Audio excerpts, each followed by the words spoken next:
함께 보실 말씀은 신약성경 요한복음 12장 20에서 33절의 말씀입니다. 요한복음 12장 20절에서 33절의 말씀입니다. 함께 읽겠습니다. 시작. 명절에 예배하러 올라온 사람 중에 헬라인 몇이 있는데 그들이 갈릴리 벳세다 사람 빌립에게 가서 청하여 이르되 선생이여 우리가 예수를 배웁고자 하나이다 하니 빌립이 안드레에게 가서 말하고 안드레와 빌립이 예수께 가서 여쭈니 예수께서 대답하여 이르시되 인자가 영광을 얻을 때가 왔도다. 내가 진실로 진실로 너희에게 이르노니 한 알의 밀이 땅에 떨어져 죽지 아니하면 한 알 그대로 있고 죽으면 많은 열매를 맺느니라. 자기의 생명을 사랑하는 자는 잃어버릴 것이요 이 세상에서 자기의 생명을 미워하는 자는 영생하도록 보존하리라. 사람이 나를 섬기려면 나를 따르라. 나 있는 곳에 나를 섬기는 자도 거기 있으리니 사람이 나를 섬기면 내 아버지께서 그를 귀히 여기시리라. 지금 내 마음이 괴로우니 무슨 말을 하리요. 아버지여 나를 구원하여 이때를 면하게 하여 주옵소서. 그러나 내가 이를 위하여 이때에 왔나이다. 아버지여 아버지의 이름을 영광스럽게 하옵소서 하시니 이에 하늘에서 소리가 나서 이르되 내가 이미 영광스럽게 하였고 또 다시 영광스럽게 하리라 하시니 곁에 서서 들은 무리는 천둥이 울었다고도 하며 또 어떤 이들은 천사가 그에게 말하였다고도 하니 예수께서 대답하여 이르시되 이 소리가 난 것은 나를 위한 것이 아니요 너희를 위한 것이니라. 이제 이 세상에 대한 심판이 이르렀으니 이 세상의 임금이 쫓겨나리라.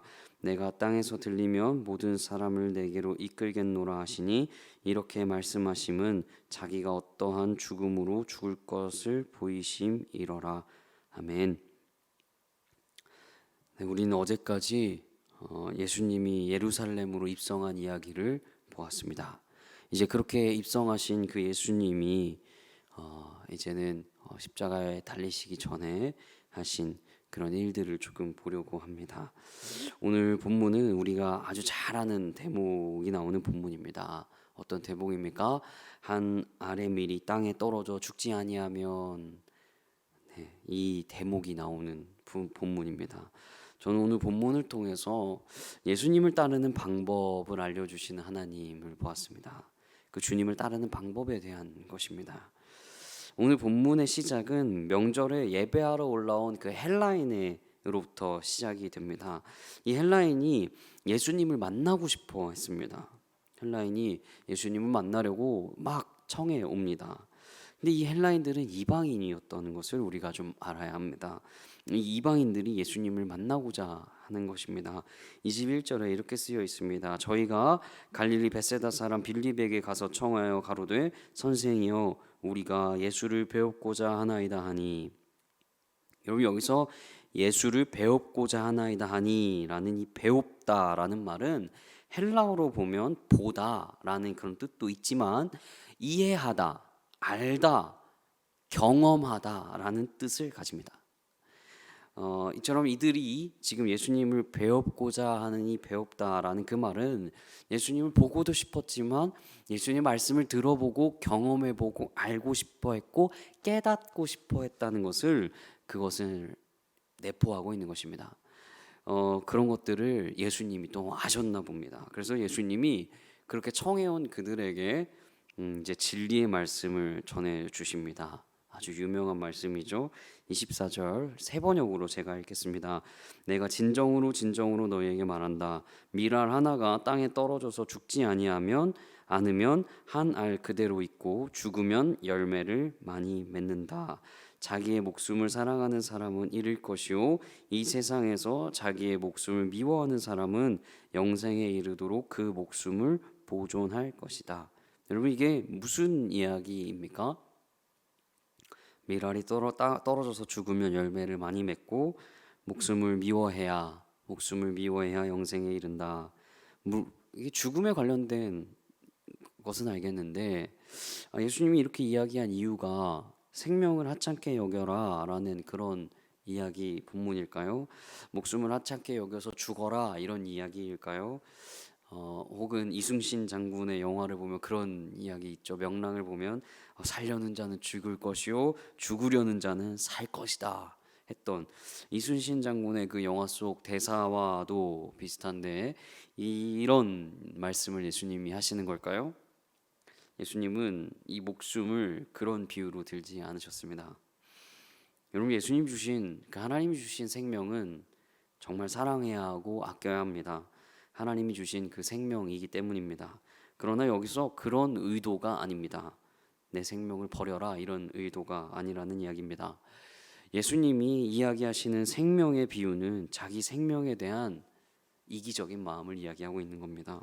그러니까 자기 목숨을 사랑해서 내 목숨 때문에 다른 목숨을 하찮게 여기는 그런 마음, 자기가 가진 돈을 사랑해서 다른 사람의 것을 착취하는 그런 마음, 자신의 것을 소중히 여기는데 다른 사람 것을 하찮게 여기는 자신의 이기적인 마음, 그 마음을 죽여라, 없애라. 너의 마음을 그렇게 없애라 라고 이야기하는 것을 이야기하고 계시는 겁니다. 예수님은 자신의 생명을 미워하는 것은 나의 이기적인 마음을 무너뜨리는 거다라고 이야기하고 계시는 겁니다. 이것은 어떤 자기 비하적인 자신의 생명을 하찮게 여기라는 그런 이야기가 아니라 우리가 가진 그런 이기적인 마음을 우리가 우리를 사랑하는 그런 마음을 무너뜨리고 부서뜨리라는 겁니다. 여러분, 이게 무슨 말인지 아십니까? 한마디로 네 글자로 이웃 사랑입니다. 이웃 사랑. 자신의 생명을 미워하는 것은 이웃을 사랑하는 것입니다. 미랄의 비유도 똑같습니다. 미랄이 죽지 않으면 하늘 그대로 있다. 그러나 죽으면 많은 열매를 맺는다. 이 말이 그 말입니다. 자신을 사랑하고 이기적인 마음을 가지고 그냥 그대로 있는 것과 그러나 자신의 이기적인 그 마음, 내 욕심, 욕망, 내 가진 소유 그런 것들을 다른 이들을 돕고 사랑한다면 그런 것들을 다 버리고 이기적인 그런 것들을 다 버리고 다른 이들을 돕고 이웃을 사랑한다면 자신이 죽는다면 정말 많은 열매를 맺을 거다라는 예수님의 이야기를 하고 계시는 거예요. 예수님을 따르는 방법은 이기적인 우리의 마음을 부숴야 하는 것입니다. 그리고 예수님을 만나러 온 헬라인들에게 한마디 더 붙이십니다. 한마디 더 이야기하시죠. 26절에 세 번역으로 이렇게 쓰여 있습니다. 나를 섬기려고 하는 사람은 누구든지 나를 따라오너라. 내가 있는 곳에는 나를 섬기는 사람도 나와 함께 있을 것이다. 누구든지 나를 섬기면 내 아버지께서 그를 높여주실 것이다. 여러분, 그 이기적인 마음들을 부수고 나를 사랑하고 나의 것들을 높이는 그런 마음들을 다 허물어뜨리고 나를 따라오려면, 나를 섬기려면 나와 같은 곳에 있어야 한다라는 것을 예수님이 알려주십니다. 예수를 믿는다면 예수님과 같은 장소에 있어야 합니다. 같은 곳에 있어야 합니다. 그래서 믿음은 그 장소에 있는 것입니다. 같이 있는 것입니다. 예수님은 어떤 장소에 계셨습니까? 예수님은 가장 비참한 장소에 계셨던 것 같습니다. 가장 비참한 사람들과 함께 가장 낮은 자리에 계셨습니다. 가장 힘들고 아픈 이들과 함께 계셨습니다. 고난의 장소에 계셨습니다. 이것이 예수님이 이야기하시는 미랄 비유의 이야기입니다. 예수님을 따르는 방법은 예수님과 같은 그 장소에 있는 것입니다. 정말 아픈 사람들, 힘들었던 그들, 유명하고 잘난 그들이 아니라 어렵고 아팠던 그들과 함께 계셨던 예수님의 마음, 그 예수님의 장소, 예수님 계셨던 곳, 그곳 말입니다. 그렇다면 우리의 상황에서 알 수 있는 것이 무엇이 있겠습니까? 나는 어떻습니까? 우리는 어떻습니까? 여러분, 우리 일단 우리의 마음을 먼저 살펴보아야 할 것입니다.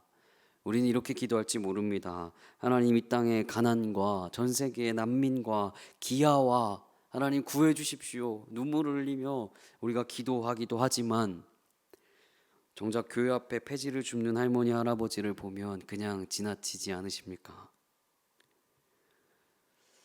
예수 믿는다면 그런 이기적인 마음을 부숴야 할 것입니다. 멀리 있는 것이 아니라 가까이에 있습니다. 교회에 힘들어하는 지체가 있다면 예수님의 마음으로 서로 도와야 합니다. 그것이 우리가 죽는 일입니다. 가깝고도 먼 우리의 가정도 마찬가지입니다. 눈물을 흘리며 전 세계 기아와 전쟁으로 인해 고통받고 있는 그들을 위해 기도하지만 정작 우리의 가족의 아픔을 무시하고 가까이 있는 가정을 사랑하지 않으면 안 되는 것입니다. 예수님은 가까이에 있는 그 아픔이 있는 그들을 먼저 섬기셨습니다. 눈먼 맹인도, 베데스다 못에 있었던 그 아픈 사람도, 혈루병 걸린 그 여인도 예수님은 가까이에 있는 그들을 먼저 섬기셨습니다. 예수님은 사랑으로 그 가장 아픈 이들과 함께 했습니다. 예수님을 따르는 예수 믿는 사람이라면 우리도 그렇게 사랑해야 합니다. 예수님을 따른다면 예수님이 거하는 그곳에 우리도 함께 해야 하는 것입니다. 그것이 오늘 본문이 이야기하는 예수님 믿는 방법에 대해서 이야기해주고 있는 것 같습니다. 예수님을 믿는 방법, 첫 번째로는 우리의 마음을 부수는 것, 두 번째로는 그 예수님이 계셨던 그곳에 우리도 거하는 것, 그것을 오늘 본문은 이야기해주고 있는 것 같습니다. 예수님은 우리와 그렇게 함께 하십니다.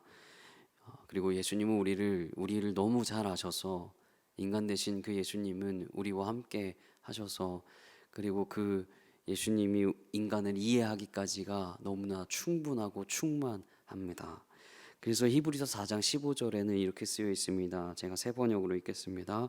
우리에게 있는 대제사장은 우리의 연약함을 동정하지 못하시리가 아니요 모든 일에 우리와 똑같이 시험을 받으신 이로되 죄는 없으시니라. 예수님은 죄가 없으셨습니다. 우리도 그렇게 똑같이 시험 받았던 그 예수님의 길을 같이 걸어 나아가는, 함께 동행해 가는 우리 모든 구리지구촌교회 성도님들 되시기를 축복합니다. 우리 기도하도록 하겠습니다. 첫 번째로는 이렇게 기도합시다. 하나님, 우리를 불쌍히 여기십시오. 우리의 사랑 없음, 우리의 믿음 없음, 하나님 우리의 부족함, 하나님 고백합니다. 용서하여 주십시오. 두 번째로는 하나님, 우리가 예수님의 마음으로 사랑하게 하시고 예수님 계신 그곳에 하나님 거하게 하여 주십시오.